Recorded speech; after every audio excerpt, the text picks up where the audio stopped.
മഷിത്തണ്ട് കൊണ്ട് സ്ലേറ്റ് മായ്ക്കും പോലെ മനസ്സിൽ നിന്ന് ആ മോഹം മായ്ച്ചു കളയാല്ലേ? എന്തിന്? 12 2 മതങ്ങളും കീരിയും പാമ്പോലെ ആയില്ലേ? നിലാവ് കത്തി ചാമ്പലായില്ലേ? അവൾക്കാണെങ്കിൽ ഗൾഫിൽ നിന്നൊരു പുയ്യാപ്പിള ഓക്കെ ആവുകയും ചെയ്തു. ഞാൻ ഈ കണ്ടീഷനിൽ എൻ്റെ മോഹം പോയി പറഞ്ഞ ഈ നാട്ടിൽ എന്തായാലും ചോരപ്പുഴ ഒഴുകും. രമണ, മരണ ആണുങ്ങൾക്ക് ഒന്നേ ഉള്ളൂ. ഈ എന്തൊക്കെ പ്രശ്നങ്ങൾ ഫേസ് ചെയ്യേണ്ടി വന്നാലും ഓളെ മോചനം സ്വന്തമാക്കണം. എനിക്കത്ര പറയാനുള്ളൂ. എടോ, ഞങ്ങളൊക്കെ ഇല്ല എൻ്റെ കൂടെ. പിന്നെന്താ? ആദ്യം എൻ്റെ മനസ്സിലുള്ള ഓളോട് തുറന്നു പറ. നല്ല പിന്നെ ദേ ഒരു കാര്യം പറയാം, പരീക്ഷ കഴിഞ്ഞ് പോയാൽ പിന്നെ പറയണമെന്ന് വെച്ചാൽ ഒരു അവസരം കിട്ടൂല കേട്ടോ. എടോ, സാധാരണ ഇത്ര സന്ദർഭങ്ങളിൽ ആത്മാർത്ഥ സുഹൃത്തുക്കൾ എന്തൊക്കെയാ പറയാ? ഒരു പെണ്ണിന് വേണ്ടി കളയാനുള്ളതല്ല എൻ്റെ ജീവിതം, ഓള് പോയാ പോട്ടെ, ഓള് പോയാ എനക്ക് അതിനേക്കാൾ ചേരുള്ള വേറെ പെണ്ണിനെ കിട്ടും എന്നൊക്കെയല്ലേ? എടാ, അത് ആത്മാർത്ഥത അഭിനയിക്കുന്ന സുഹൃത്തുക്കൾ. അവരൊന്നും മുമ്പോട്ടുള്ള ജീവിതം കാണില്ല. ഈ ഒന്ന് ആലോചിച്ച് നോക്ക്. ഒരു 10-30 കൊല്ലം കഴിഞ്ഞ് ഈ ഷുഗറും കൊളസ്ട്രോളൊക്കെ ആയിട്ട് ഹോസ്പിറ്റലിൽ പോകുമ്പോ തളർവാദം പിടിച്ചു കിടക്കണ കെട്ടുവിനെ ശുശ്രൂഷിക്കാൻ വേണ്ടി വന്ന ഓൾ എന്നെ കണ്ടു നിൽക്കുക. ഓൾ എൻ്റെ അടുത്തേക്ക് ഓടി വരൂലേ? വരും. പഴയ കാര്യങ്ങൾ അയവർക്കില്ലേ? വർക്കും. അങ്ങനെ അയവിറക്കി മനസ്സുകൊണ്ട് ചെറുപ്പമാണ് ഒരു മുഹൂർത്തത്തില് തൊണ്ട ഇടറി ഓള് പറയാ, എന്റെ രമണേട്ട് ഒരു നോക്കുകൊണ്ടെങ്കിലും എന്നെ വിളിച്ചിരുന്നെങ്കിൽ എന്റെ ജീവിതം മുരടിച്ചു പോവില്ലായിരുന്നു. അന്ന് എനിക്കത് സഹിക്കാൻ പറ്റോ? എനിക്ക് പറ്റില്ല. രമണ, ഞാൻ എവിടെയൊക്കെ നോക്കി. ഒരു മിനിറ്റ് ഒന്ന് വരുമോ?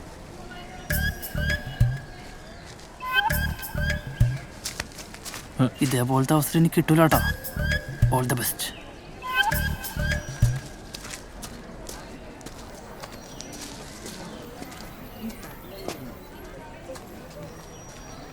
എന്ത് ചെയ്യാൻ ഇയാളുടെ ഉദ്ദേശം?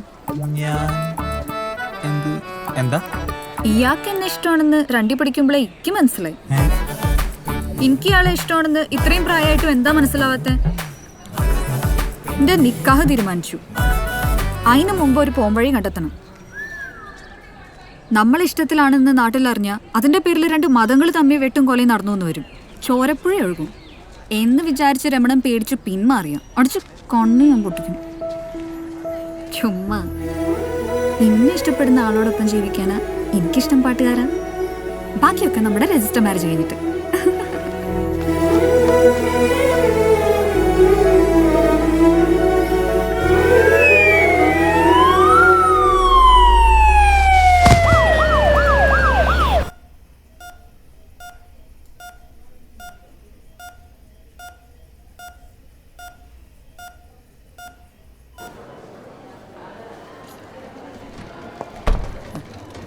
സാറേ, എന്താ? പേടിക്കാനൊന്നുമില്ല. അതെന്തോ സർപ്രൈസിംഗ് ആയിട്ടുള്ള ന്യൂസ് കേട്ടപ്പോഴുള്ള ഷോക്കാണ്. ചിലർക്ക് അങ്ങനെ ഉണ്ടാവും. അല്ല സാറേ, എന്ത് ന്യൂസാണ്? അത് അയാൾ നോർമലാകുമ്പം ഇയാൾ ചോദിച്ചു നോക്ക്. അതെന്താ?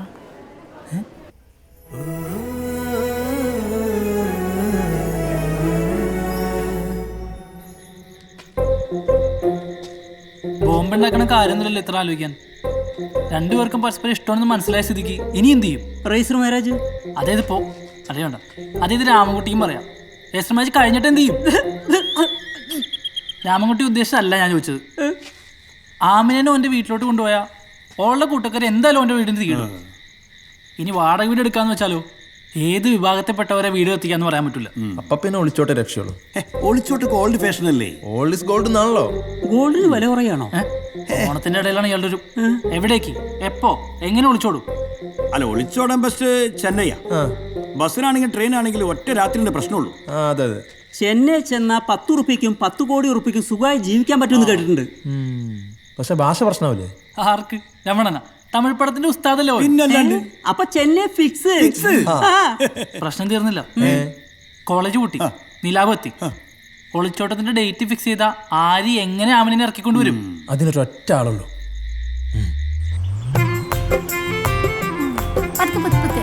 ആ ഗേറ്റിന്റെ മുന്നിൽ അവിടെ ചേട്ടൻ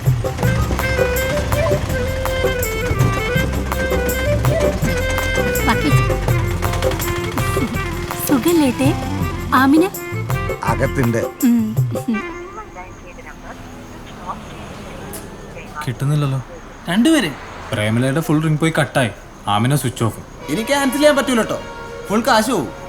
ഏട്ടാ ഇപ്പൊ വരും ഏട്ടാ. ഇപ്പൊ വരും എന്ന് പറഞ്ഞാല് 1/2 മിനിറ്റ് വണ്ടി എടുത്തുള്ളൂ.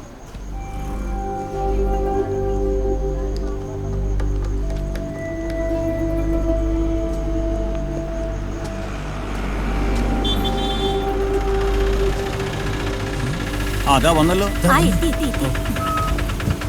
നിങ്ങളെന്താ ഫോൺ എടുക്കാത്തത്? അത് ഞാൻ സൈലന്റാക്കി ബാഗിലിട്ടു. അപ്പൊ ആമിനെയോ? ആമിനെ ഫോൺ എടുക്കാൻ ഞാൻ സമ്മതിച്ചില്ല. കാരണം വെച്ചാൽ പോലീസുകാരെങ്ങനെ ടവർ ക്യാച്ച് ചെയ്തിട്ട് പിന്നാലെ വന്നാലോ? ഈ പ്രാവലതയുടെ ഒരു ബുദ്ധി. അങ്ങനെയാണെങ്കിൽ രമണന് ഫോൺ കൊണ്ടുപോണ്ട. കറക്റ്റ്. ഞാൻ എങ്ങനെയെങ്കിലും എന്റെ മേശ കൊണ്ട് വെച്ചോളാം.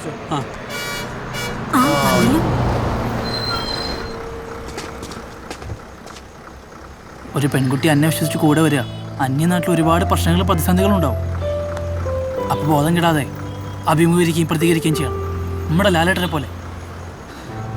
വാ, 1/2 മിനിറ്റ് വണ്ടി നിർത്തും. Wish you a happy married life. രമണേട്ടിക്കും ധൈര്യമായിട്ടിരിക്കേ. ഓക്കെ,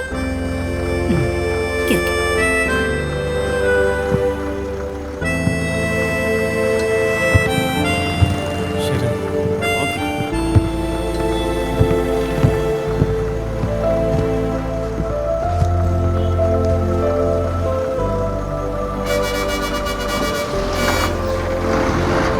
ശരിയാ.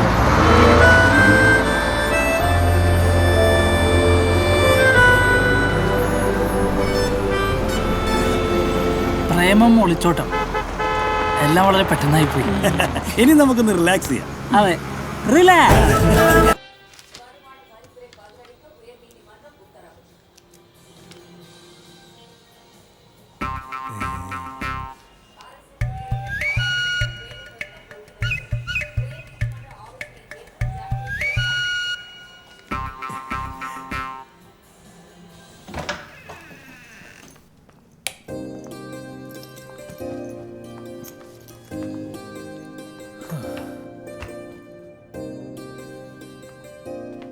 இதை ஹெல்ப் பண்ண கேளுங்க சார்.